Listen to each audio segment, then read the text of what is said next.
Sir ನಮಸ್ತೆ. ಇದು 3.5 ಎಕರೆ ಜಾಗ. ಫಸ್ಟ್ ಕ್ಲಾಸ್ ಆಗಿದೆ ಜಾಗ ಮಾತ್ರ. ಒಳ್ಳೆ ಬೊಂಬಟ್ಟಾಗಿದೆ. ಪೂರ್ತಿ ಕೆಂಪು ಮಣ್ಣೆ ನೋಡಿ. ಜಮೀನು ಮಾತ್ರ ಹಿಂಗೆ ಇದೆ, ಸಕ್ಕತ್ತಾಗಿದೆ ಜಮೀನು ಮಾತ್ರ. 3.5 ಎಕರೆ ಪ್ಲ್ಯಾಟು, ಒಂದೇ ಪ್ಲ್ಯಾಟು, ಶಿಸ್ತಾಗಿದೆ. ಡಾಂಬರ್ ರೋಡಿಂದ ನಿಮಗೆ ಜಾಗಕ್ಕೆ 600 ಮೀಟ್ರ್ ಆಗುತ್ತೆ. ತಾರ್ ರೋಡಿಂದ 600 ಮೀಟ್ರ್ ಆಗುತ್ತೆ ಜಾಗಕ್ಕೆ. ಒಳ್ಳೆ ಫಸ್ಟ್ ಕ್ಲಾಸ್ ಜಾಗ ಮಾತ್ರ ಭಾರಿ ಬೊಂಬಟ್ಟಾಗಿದೆ ಜಾಗ.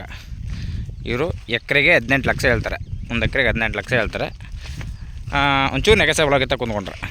ಎಕರೆಗೆ 18 ಹೇಳಿದ್ರೂ ಒಂಚೂರು ನೆಗೆಸಬಲ್ ಆಗುತ್ತೆ. ಜಾಗ ಮಾತ್ರ ಫಸ್ಟ್ ಕ್ಲಾಸ್ ಆಗಿದೆ ಸರ್. ಇಲ್ಲಿ ಪಕ್ಕದಲ್ಲಿ ನೋಡಿ, ಅಲ್ಲಿ ಕನಕಗಿರಿ ಅಂತ ಒಂದು ಬೆಟ್ಟನೂ ಇದೆ. ಫಸ್ಟ್ ಕ್ಲಾಸ್ ಆಗಿದೆ ಜಾಗ. ವಾಸಕ್ಕಾಗಲಿ ಏನಕ್ಕಾಗಲಿ ಎಲ್ಲ ಶಿಸ್ತಾಗಿದೆ ಜಾಗ ಮಾತ್ರ. ತಾರ್ ರೋಡಿಂದ ಒಂದು 600 ಮೀಟ್ರು ಜಾಗಕ್ಕಾಗುತ್ತೆ. ಒಂದು 600 ಮೀಟ್ರು, 600-700 ಮೀಟ್ರ್ ಆಗುತ್ತೆ. ಜಾಗ ಮಾತ್ರ ಒಳ್ಳೆ ಬೊಂಬಾಟಾಗಿದೆ ನೋಡಿ. ಅಕ್ಕಪಕ್ಕ ಎಲ್ಲ ಪೂರ್ತಿ ತೋಟನೇ ಇರೋದು. ಚೆನ್ನಾಗಿದೆ, ಫಸ್ಟ್ ಕ್ಲಾಸ್ ಆಗಿದೆ. ನೀರಿಗೂ ಏನು ತೊಂದರೆ ಇಲ್ಲ. ನೀರಿಗೇನು ತೊಂದರೆ ಇಲ್ಲ. ಜಾಗ ಮಾತ್ರ ಒಳ್ಳೆ ಬೊಂಬಾಟಾಗಿದೆ ಜಾಗ ಮಾತ್ರ ನೋಡಿ ಸರ್. ಇಷ್ಟ ಆದರೆ ಕಾಲ್ ಮಾಡಿ, ಶೇರ್ ಮಾಡಿ.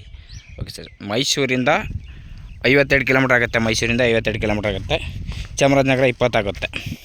ಚಾಮರಾಜನಗರ ಹೋಗೋಂಗಿಲ್ಲ. ಚಾಮರಾಜನಗರದ ಮೈಸೂರಿಂದ 50 ಕಿಲೋಮೀಟ್ರ್ ಡೈರೆಕ್ಟು ಫ್ಲ್ಯಾಟ್ಗೆ. ಚೆನ್ನಾಗಿದೆ ಜಾಗ ನೋಡಿ ಸರ್. ಇಷ್ಟ ಆದರೆ ಕಾಲ್ ಮಾಡಿ, ಶೇರ್ ಮಾಡಿ. Okay sir, thank you.